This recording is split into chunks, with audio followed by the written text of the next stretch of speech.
Welcome to Talking Taker. My name's Alex Doriot, alongside my tag team partner, Travis White. How you doing, Travis? Hey man, how are you? I'm doing great, man. Doing great. First episode. Here it is. Episode number 1. Yes. Volume 1. Volume Issue 1. Edition 1. The prequel. Wait. Nope. No? Okay. That's the one we just tried to record. Oh, yeah, that's right. Version 2 right here. Yeah. This is the encyclopedic exploration or maybe obituary for the career of the dead man, the legend, the phenom, arguably the greatest WWE performer, superstar of all time, The Undertaker. This podcast is going to be a match-by-match exploration through his pay-per-view career. We're not going to do every Undertaker match because we'd be here for all eternity. But we wanted to do a match-by-match podcast exploration through the pay-per-view career of The Undertaker, because that seemed like a unique idea that had never been done before. We're just a couple of wrestling fans. We're not insiders or anything like that. We don't have any backstage gossip or dirt or anything extra on his career. We're just a couple of fans that have been following wrestling for most of our 31 years here on the earth, and we thought it'd be fun to look back on one superstar's career who really has charted, through most of our fandom, through most of our lifetime, and it seemed fitting just as he'd retired too. He's just retired this year, WrestleMania 33. Is that the one this year? 33? Yeah, 33. Sorry, it gets all washed together now when you're looking back on his career. But it just seemed like an idea that had never really been done before, right?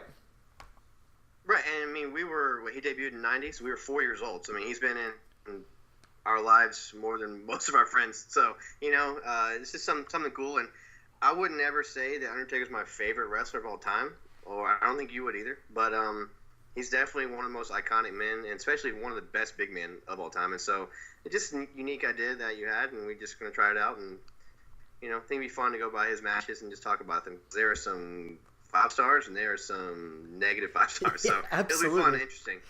Yeah, I wouldn't exactly call myself a creature of the night or anything like that, but I have always appreciated. I would never call myself that. I've always appreciated The Undertaker. I mean, and I would say I am a fan of his, and he's always been a big part.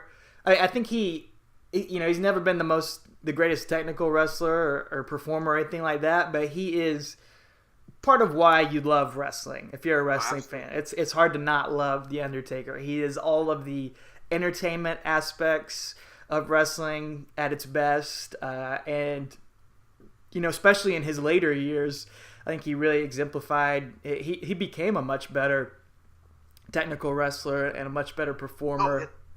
Yeah, the last decade, since like 2006, he and Angle, ever since then, he's just been a phenomenal in-ring competitor. But and Stone Cold says he's Vince McMahon's greatest creation, greatest character creation. And I think he is, man, because even watching from his debut, I just watched back yesterday, he was all in.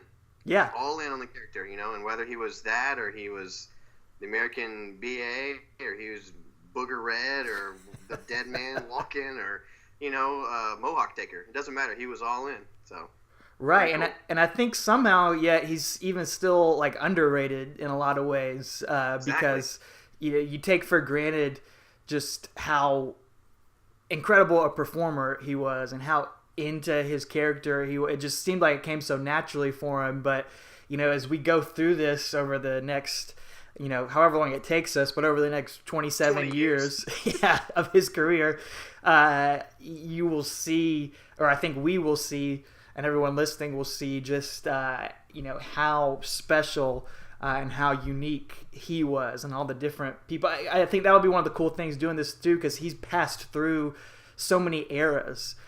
He started at the Hogan era, whatever you call that, the original Federation years.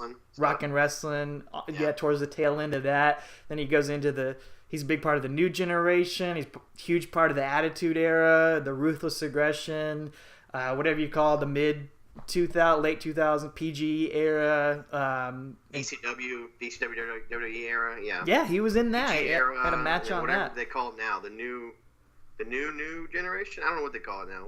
The reality era. The reality era. Yeah, whatever you want to call it. And he's been, you know, you look at a career of, like, take Stone Cold Steve Austin or The Rock, you know, legends and icons, but really, I mean, Steve Austin's run on top was 4 or 5 years, and The Rock was just about the same too. And The Undertaker, pretty consistently over 27 years, you know, has been riding up near the top. Has been a huge part of that, and there's never been anybody with that sort of longevity before. Oh, absolutely, it's crazy.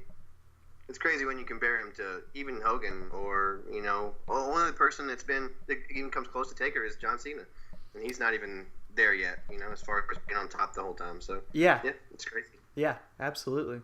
Well, you know, like I said, we're just a couple of fans. We've just been watching wrestling for a long time, so like we're not going to give you any backstage scoops or gossip. I mean, we might talk about some of the, you know, the rumors that you read online or stories that you hear, stuff we've heard in podcasts and stuff, but we're just going to talk about our impressions and what it's like as a fan and what we notice as fans and what we've developed over the years, opinions and stuff like that. So, you know, we've known each other for what, almost 20 years at this point, since 6th grade. And I think one of the first things that connected us was a appreciation of wrestling. That was right at the peak of the Attitude Era. But Travis, what are your first memories as a wrestling fan? How did you get into wrestling before we start talking about The Undertaker himself? Just what are your initial memories? So I think I just accidentally happened upon it when I was little, you know, 4, 5, 6 years old, just on a Saturday night, WCW, because, you know, we're from Georgia, so that's WCW country. And I just happened upon it. I saw this guy with bleach blonde hair and bright face paint and going, woo, and he was just awesome, and it was Sting. I was just captivated as a little 5-year-old, and I didn't, you know that it came on every Saturday night or, you know, watch it, and I watched a few episodes, saw him and Ric Flair, I remember, and Ricky Steamboat, and they were really cool, but then, you know, I was 5 or 6, and so, you know, Mario was cooler than wrestling was, so I just never watched it. My big brother wasn't interested really, so I didn't have him to watch it with or anything. So, you know, I just kind of fell away from it for a few years. But I remember, you know, flipping through channels as you know, watch TV after your homework's done. And I remember flipping on a Monday night and seeing Raw and seeing this guy, this dead man. And I remember he reminded me of Gravedigger, which was what do you call it? Monster Truck. Monster Truck, yeah. For some reason, I loved monster trucks. I love Gravedigger. I didn't even care about monster trucks. Gravedigger was cool. That was a cool gimmick. And I saw Undertaker, and I was like, this guy's like Gravedigger, but he's real. And it was just kind of cool. But again, I didn't really follow WWE much. I just kind of fell away from it. And then it probably wasn't until you and I met in 97, 96, 97. Yeah, that'd be 97. 97, I think. Yeah, in 6th grade, and you and all our buddies were, you know, we were all meeting each other the first time, and I think you had a Rules and Bones Were Meant to Be Broken shirt on, NWO. And, I definitely had that one. Yeah, too sweet, me brother. And I think we just started talking wrestling, and I got back into it. And so Hogan had already turned heel, and the NWO had already formed, and I was kind of familiar with it, but I had to rent a lot of videotapes and Video to Go to catch back up to 97 to get in with everybody. But, you know, and Sting, it was no longer blonde hair and face paint. He had long black hair, and looked like the Crow. Eric Draven, so which I love that movie, so I thought Sting was even cooler now. So anyway, about 97, and then I found out Monday Night Raw was on and Nitro was on, and it was the greatest time in wrestling ever. So that's my sweet, well, supposed to be a sweet story, but that's how I fell into it. So all because of you, I came back into it and haven't stopped, and I don't know, it's an obsession for sure. But how about you, man? It's definitely an obsession. I was about the same age, so I was like, I guess I was 5. I remember pretty vividly. I remember just the Saturday morning, just flipping through the channels, looking for cartoons, because, you know, back then you didn't remember what channel anything was on. You just knew there was no Cartoon Network either. There's no Cartoon Network. There was no like guide to like look through the channels, so you just had to go find the cartoons in the morning. And I remember Yeah, I remember stumbling across wrestling. It was WWF, but I think I'm pretty sure it was Hulk Hogan, and I remember hearing Vince McMahon's voice for the first time. That Hulk Hogan, superstars of wrestling, just like that deep growl. And I thought, what in the world is this? I thought he said his name was Vince McMonster because like he had that voice like a monster. I was like, what is this? So I asked my parents, what is this? And they said, oh, that's wrestling. That's stupid. You don't want to watch that. That's the dumbest thing. But I remembered. I was like, I do want to watch this. This looks awesome. I don't know what it's like a real life cartoon. Yeah. So superheroes, man, come to life. Yeah. So I like looked at the clock, saw it was 10 o'clock or 11 o'clock, whatever time it was, and Saturday morning I said, okay, I'm changing the channel now, but next Saturday I gotta remember 10 o'clock. That's when this show comes on. I gotta come find it again. So I don't know if it was the week after or the next week, but I was up before my parents or whatever, or they weren't in the room, so I remembered, oh yeah, this is the time that wrestling comes on. So I had to go find that. And pretty much ever since then, man, I haven't stopped trying to find it. Wherever it's on, wherever it was, I was watching it all the time. Started renting videos from the video store. So this would have been like 1991. So it would have been right after Undertaker debuted. And I don't remember the first time I ever saw him, but I definitely remember him being one of those larger than life characters and one of the things that just hooks you. I do remember him being around and with the gray gloves and the big trench coat and hat. And Paul Bearer, of course, was a huge part of that. Oh, man. The stagecoach. Yes. Man, the stagecoach and the vulture stuff, that's captivated me. I don't remember how old I was when that, but it's just like, this guy's like a real superhero, like villain almost. It's just, yeah. And when you're 6 or 7, like, superheroes are awesome. They're in comic books, but now they're on your TV screen. It's awesome. Yep. It just... yeah, like you said, I've never stopped watching. I never fell out of it. From I think I went to my first first live show, 1993 at Augusta, Richmond County Civic Center, and the one with the turtles. Oh, one with the turtles, the Toxic Turtles on there. Can't wait to watch that again on DVD. Yep. And yeah, Undertaker's always been a part of it, and always been a big reason why I've been a fan. Like I remember imitating him and imitating Paul Bearer and all that sort of stuff. You dress up as him, play around, and all sorts of stuff. So I think it'll be really cool to look back through his career. And you talked about written videos. As we get to his debut match right here at Survivor Series 1990, I think I rented this video almost more than any other video at our local video store, Video to Go. Oh yeah, they had the big wrestling section there. That's awesome. Oh yeah, over in the corner. That was that was my WWE network growing up, was the Video to Go wrestling section. And this one I remember it was in like the big box, like the big VHS box, not the clamshell one that you would open up, but it was like it had like extra room on the side of the box case. Awesome. Kind of like when you buy CDs back then, and they would be like in the giant package. Yeah, this was a VHS. Giant case up to the counter and ask him to take this little square out for you. I remember the big boxes for VHS. Those were awesome. Yeah. And there were a few WWF ones like that. But Video to Go would have the 5 for 5 movies, 5 nights, $5. And can't beat that. What a steal. Yeah. That's better value than WWE Network. Exactly. Not really. Exactly. Not really. They were like 3 months later too, and now we get them the next day, or actually as they're filming. Yeah, as they happen. I know what you're saying though. Yep. So you're into this one more than anything else, you think? I do, man. I loved this show. There's something about Survivor Series. It's different now. They still do Survivor Series, but it hasn't felt like a big deal really for a long time. But back then, you would watch wrestling once or twice a week, and it was all squash matches. It was all you get one big main event with somebody like Bret Hart. Not the champion. No, not the champion. No, never the champion. No, but you'd get like Bret Hart versus Nasty Boy Knobbs or something like that, and then you'd have 6 other matches as just guys squash matches against jobbers, but Survivor Series, even more than any other pay-per-view, you got all stars and they're all interacting. Avengers, man. Yeah, teaming up. Yeah, Avengers. Perfect description. And they're all, you get like Avengers versus X-Men. It was awesome. Yeah, and they're facing all sorts of different people and different combinations and different matchups. And plus, 8-man tags, 10-man tags, those are always just fun. It's hard to mess one of those matches up. They're more fun to watch than anything else, probably, just because there's that many more people in the ring.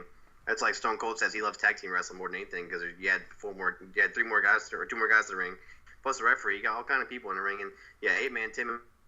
In this show, Survivor Series 90 was cool because at the end they had all the survivors from their previous matches for like the Ultimate Survivor, which I forgot about that until I was watching yesterday. I was like, man, they should do that nowadays because that's so cool. Yeah, it raises the stakes for you want to win that match and you want to go to I don't remember what the achievement was when you won the last match, but it was just still cool. A cool story to tell throughout the whole show. So I loved that as a kid, and I never could understand why they never did that again. I just listened to Bruce Pritchard's podcast about this show, and he talked about hating that gimmick because he thought there should just be one sole survivor and that should be the main thing. So he always thought that was stupid. But I remember when I had my action figures, and whenever I would do Survivor Series with them, I would always have an Ultimate Survivor matchup at the end because I thought that was the coolest thing out of this show. Besides the gobbledygooker, obviously. I loved the gooker when I was a kid. Aside from that, you're not kidding either. I really did, man. When I was 6, 7 years old, I was like, I thought the gobbledygooker was always going to be around. I thought he was going to be there forever. I thought he was going to be the next Undertaker. Who's this dead guy? It's a chicken, man. Or turkey. Turkey, yeah. Gobble, gobble, gobble. Yeah, well, know your poultry, kid. Yeah. But it's... Anyway. I think the gooker is a great place to talk about the Undertaker because it just goes to show how the Undertaker is almost a fluke and almost lucky in a lot of ways because, Vince McMahon, as much as we talk about what a genius he is and how much he just knows the wrestling business, you got on this pay-per-view the 2 parallels of his brain because I'm sure he thought the gobbledygooker would be just as much of a star and a success as the Undertaker would be. You could probably, in his brain, flip a coin as to which one's going to be the most successful, but you see just 2 parallels. I'm sure he put as much effort and thought into into both of those ideas. Oh, yeah. And one is one of the biggest flops of all time, and one's the biggest success of all time. But easily you got this dead man zombie idea that could have easily just as been just another flop. Pretty much, if you put any other person in that role, but he just happened upon a guy named Mark Calloway who was just the perfect person to play this role. Oh yeah, absolutely. And if you look, you look at that match, and even when he comes out, the announcers are selling it. Oh, look at this dead man, he's scared. Roddy Piper is over the top of it. Awesome commentary on this show, by the way. But even when Undertaker gets, we're gonna talk about the match as I find it. Yeah, let's just dive into it. He gets counted out. That's how he loses. He does. He comes in. He does the whole no sell, but nobody's scared of him though. Like when he gets in the ring, Bret Hart's not scared of him to start off with him. Yeah. So they aren't selling that whole he's dead, the zombie guy, but they weren't scared of him either, So they weren't really selling it, trying to put him over as this next big thing either. He does his thing. He knocks everybody around. He almost kills Coco. Oh yeah, he drops him on his head. Tombstone. I was like, ew, that's dangerous. But they weren't. And back then, they weren't playing to the hard camera either. It was kind of neat not to see them have to turn around all their moves and face the hard camera. But anyway, they're obviously not. They can't see in the future and see how cool this guy is, and because they're putting him over how dumb he is. And who else is on commentary? It's Gorilla Monsoon and Roddy Piper, I think. Yeah, Gorilla Monsoon's he's not too bright, he's not very smart, because each guy himself counted out. I'm not sure he understands the rules of the match. And, at that point, nowadays, if someone did that, we'd be, on Twitter, oh, they're burying their talent. But, they did, but it doesn't matter because he got that gimmick over. Contrary to the gobbledygooker, I'm sure Vince he's going to come out of an egg. He's the gobbledygooker. And then, that was just a turd in a punch bowl, man. It's awful. And, Yeah, you're right, man. It shows the dichotomy of Vince McMahon's brain, and you're right. He probably put as much effort into both. He thought kids are gonna love the turkey, and me scared of dead man. It comes down to the performer. One, It's not just the idea; it's the performer. Absolutely. Yeah, because you can tell. I mean, I don't think Undertaker cracked a smile at all. Like, he was just stoic, dead, like flat affect the whole time. Like, it was perfect, and he was really into it. He hadn't been wrestling for a few years. Yeah, he'd been a couple years. I don't remember. Like, I guess I've seen a couple of his WCW matches since then, but I wasn't familiar with WCW back then. I know you said that was the first thing you ever seen, but I was a WWF guy from the beginning. I don't think I saw WCW really till Hulk Hogan debuted, because I was just the Hulk Hogan mark big time, and so when he went to WCW, I started following WCW then. But I really don't remember watching them much before that. So yeah, I definitely had never seen Mean Mark Callis or whoever he was before then. And we're not really going to dive into his pre-WWE career. We're just focus on the Undertaker himself. But yeah, he had incredible presence. That's a good word. So the match itself, his debut match, Survivor Series 1990, you've got Dusty Rhodes, Coco Beware, the Hart Foundation, Bret Hart and Jim the Anvil against Ted DiBiase and Rhythm and Blues, Honky Tonk Man, and Greg Hammer, Boxcar Valentine. What a tag team. Hair dye from a box. Greg Valentine looks so bad. Yeah, he looks miserable out there. I've always loved Greg Valentine because he has looked like he's about 60-something years old since the mid-1980s, and his face looks the same now, just like sour face. Just never cracks a smile. I don't know why, man. He just always cracks me up. His hair was always great, and I think Triple H tried to get Valentine hair back in 2003. Yeah, remember that? It was awful. I was like, that's like Greg Valentine. But anyway. So apparently this who else was on that team? Say what? It was Rhythm and Blues, and who else was on that team? Well, it was supposed to be... Well, it was Ted DiBiase, and then supposed to be Bad News Brown originally. And then he quits the company, quits WWE, so there's a mystery partner coming in, and Ted DiBiase announces... From Death Valley, I give you The Undertaker. The Undertaker, the mystery partner, is now revealed. I never heard of him. Take a holy cow. Look at the size of that ham hock. Check out them drumsticks, baby. 320 pounds, looks to be 6'9", 6'10", somewhere in that neighborhood, Rod. 6'10". I don't know. It's hard to tell from here. Holy cow! And look at the look on the face. Do you think it's his coffee? Doesn't look like he's having a good time. You think he'd steal the gold out of your team? There's only supposed to be 4 members on a team. This guy makes 4.5, maybe 5. Look at them eyes. We need a little night time there, pal. Hey, Buckaroo. Yeah, look at him. Yeah, he doesn't look friendly at all. Managed by Brother Love, 320 pounds from Death Valley, The Undertaker. And you just they show these crowd shots. Bruce Pritchard, 320 pounds. He did look big. Sorry, but yeah, he was looking big. He's only 27 years old too. And he has really? Was he that young?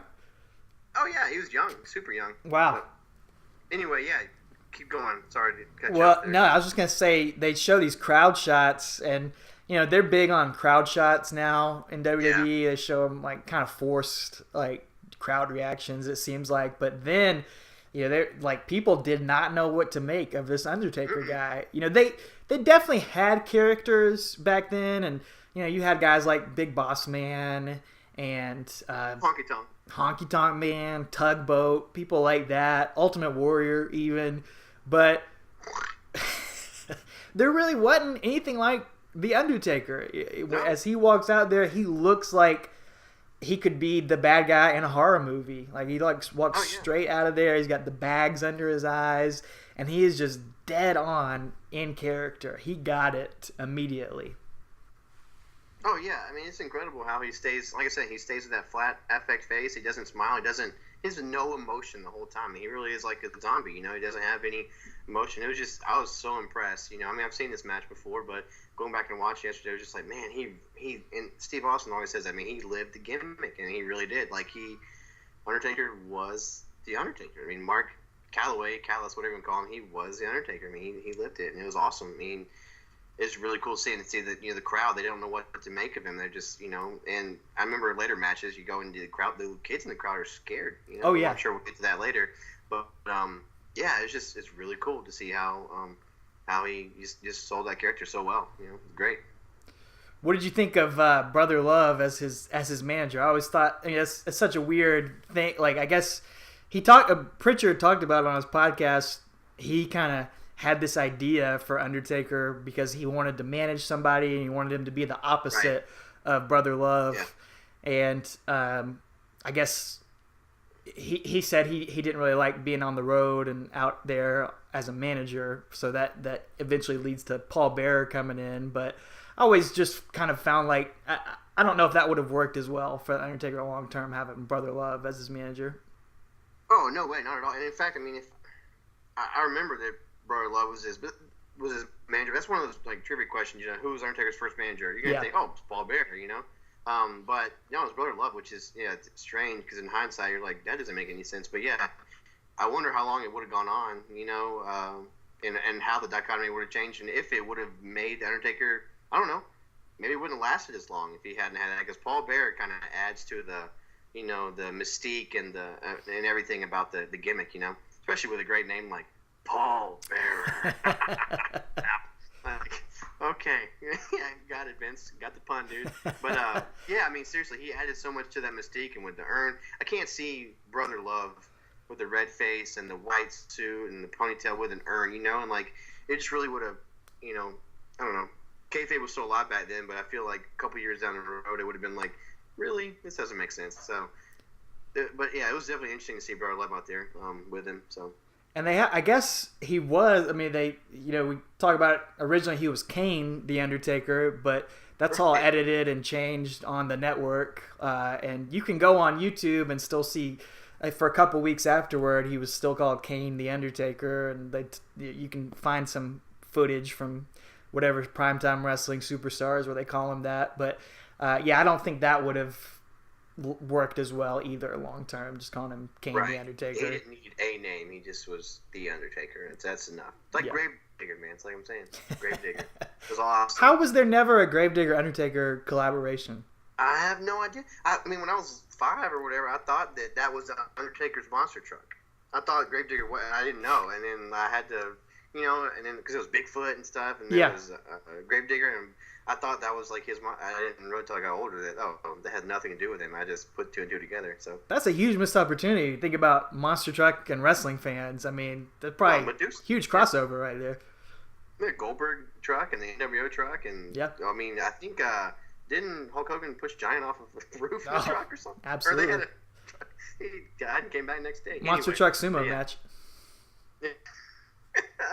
Oh, well, that's another podcast. Yeah. Well, you talked about the announcers, Piper and Monsoon, and Piper was underrated as an announcer. He was hilarious so here. Good. And they're putting Undertaker over huge, too. I know. It really did. And then, like I said, it kind of made fun of him a little bit. Just dumb. Yeah. But they were really putting him over, man, and just how he was just dominating those guys in the ring. And one thing I do like about this match, had nothing to commentate, was just that the guys that got pinned out of nowhere, they really were surprised. Like it didn't look like 2 guys in there choreographing stuff, you know? Like it looked like the fight was real, I guess. Nowadays a lot of it looks like choreography, but it actually looked legit, you know, and when people got rolled up, they got up and they were angry and they didn't kick out of everything, and it didn't take 6 tombstones to put Coco Beware away. It took 1 botched tombstone to put away. So it was really cool to go back and watch this. But yeah, commentary put him over huge. And I mean, you couldn't ask for a better roster of people to be thrown in with in your debut. Right. Like there's however many Hall of Famers in there: Coco, Dusty, and Hitman, and Valentine. All these guys. It's just and they do a great job like being in there with him. Dusty is just. I wish we could have got like a Undertaker Dusty Rhodes program. And that would have been incredible. Promos would have been awesome. Oh yeah, and Dusty's looking big out here he's too. Huge, man. He's huge. But he doesn't care. He's out there doing it, man. He still moves around like he's 100 pounds lighter than that, you know? Yeah. He really does. Yeah. He's a good big...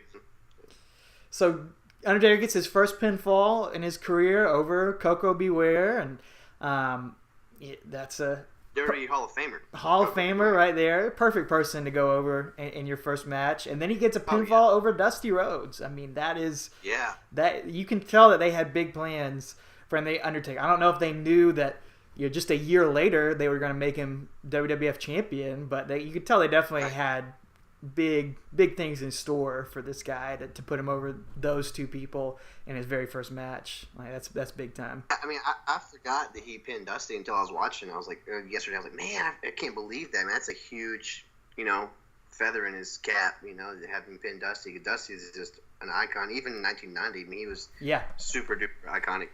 It's a big name. So, and he doesn't get Undertaker doesn't get pinned here. He just gets counted out, so he gets protected in that way too. Yep, absolutely. He gets protected. He doesn't take a pinfall because nowadays he pins somebody big and you get pinned immediately afterward because nobody has to get over. But back then they really wanted to put him over. He didn't. They may call him dumb or whatever, but he didn't lose. So that's good. So. And he's not selling anything here. He's just like zombie, just in the zone. Yeah.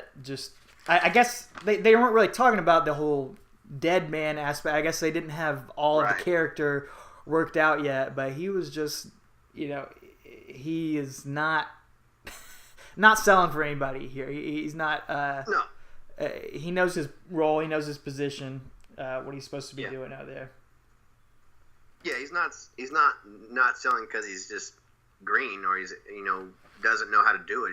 It's part of his gimmick, and it was really cool to see that. Because I remember that's one thing. You watch that, and we'll talk about it as we continue these podcasts. But he does that. He's always been good at that. The no sell when he's supposed to, and Steve Austin always talks about if you're going to get Undertaker down, you're going to have to keep him down. You can't. He's not going to sell for you. He sells what they call sell on the run. Yeah. He sells while he's still moving and stuff. So it was really cool to see from day one. He just was all into that gimmick and not selling. Like he was supposed to be. So really cool. Yeah. Overall, I thought it was just.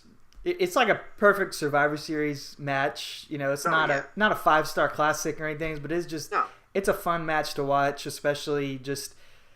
It's a lot different than anything you would watch nowadays. It's not. Oh yeah. It wouldn't work at the G1 climax or anything like that. But it is just. It's old school wrestling, man. A bunch of guys who knew exactly what they were doing, who were great at it. It gets to the end and it's Bret Hart and Ted DiBiase. I don't know if you kept watching through the whole match. Oh yeah, I watched it. Yeah, it's so good. Yeah, but their little sequence at the end is awesome too. They just kill it, and Bret Hart does a little dive over the top rope. Those are two of the best. High spot, and Roddy Piper's like, "Oh my God, he's jumping over the top!" Like he was freaking out. They were loving it. Now you see, you don't hear that passion anymore. First match on Raw, so. That was cool. And then when he gets pinned out of nowhere, he sits up, and I'm pretty sure he drops a foul language bomb. Camera's right in his face, and I was like, "What?" Like, he sold it like he was legit angry, that he lost. So it was really cool to see that.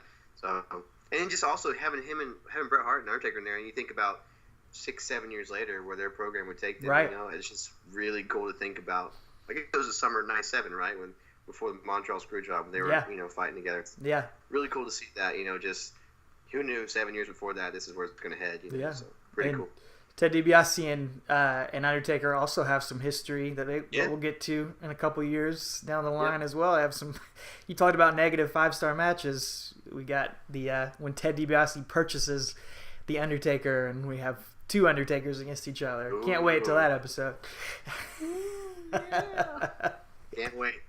But yeah, I mean, any other just initial impressions of the Undertaker and his debut performance? I just really think it really is a star-making debut. Yeah, there's been so many, and he comes in cold too. There weren't any big vignettes or anything like that.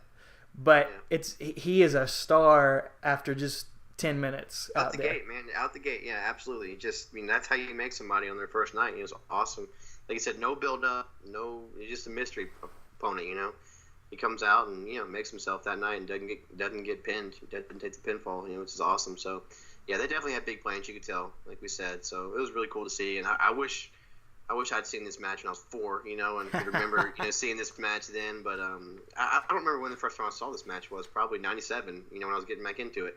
So going back and watching everything. So but I wish I could remember the first time I ever saw Undertaker and laid eyes on him. But the date. But I do remember he's always just been a big presence in wrestling and just always been captivating. No matter if his matches were against Mark Henry in a casket, or if they were the greatest WrestleMania match of all time against Shawn Michaels, so right. Doesn't matter. He's always been great, so that's why we're here talking Taker. That's why we're talking Taker, and we got a lot more to talk about. So the plan is we're gonna review all of his pay-per-view matches. I was thinking we'll probably skip. You skip the Royal Rumbles. We can touch on. I don't think they need their own episode. Aside from, maybe, I don't know, but definitely not the first. We can cover that, but we'll get to his first WrestleMania appearance, WrestleMania 7, the beginning of the streak, here on our next episode. But and if there's major Monday Night Raw matches or stuff like that, we can touch on some of those as well. But we're mainly just going to focus on his pay-per-view career and the different just momentous moments and landmark moments and huge changes through all those different eras, and touch on the different ways that he changed and he grew as a performer, and the way that the wrestling business changed over the past 27 years as well, and all the different. Like you said at the beginning, this is somebody that competed against Hulk Hogan and Shawn Michaels and The Rock, and also competed against Heidenreich and Luther Reigns and Seth Rollins, Dean Ambrose on SmackDown a few years ago. So he's been there through it all, which is crazy to think about. So it's awesome. Yeah. Well, good deal, brother. Anything else? Brother, that's a straight shoot. Yeah, that's a straight shoot, man. Any predictions for SummerSlam? It's gonna be great. I think, even though it's got 400 matches on it, I'm down for that. So I think it's gonna be good.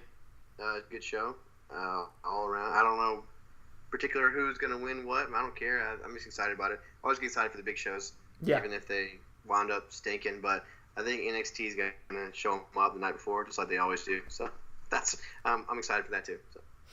Well, good deal. Well, this has been fun. Let's keep doing it. Absolutely. All right. Thank you guys for listening. Anyone out there who listened to this, let us know any of your memories of The Undertaker as well. What did you think of his debut match and your first memories of The Undertaker? We are on Twitter at Talking Taker, TalkingTaker, at Talking Taker. I think I set up a Facebook too. I can't remember. But find us on Twitter. You can find me on Twitter at Alex Doriot, Doriot, and not Travis. You find me. Can't find him anywhere. Travis. Don't go at not Travis. That's not me. Oh yeah, that's not him. That's not him. At nothing. I'm not on Twitter. So. But I'll spread the message if you need to contact him. Absolutely. Yeah. You share it on Facebook. I can share it and stuff. Yeah. There you go. There you go. Facebook and MySpace and stuff like that. So.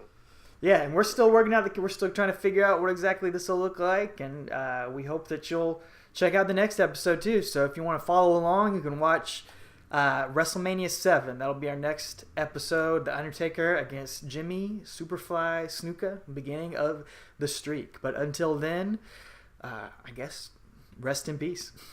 Thanks for talking, Taker. Too sweet, brother. Too sweet. All right. There you go. All right. First Good one stuff. in the body bag.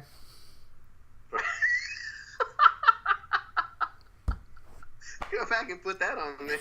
All right. First one in.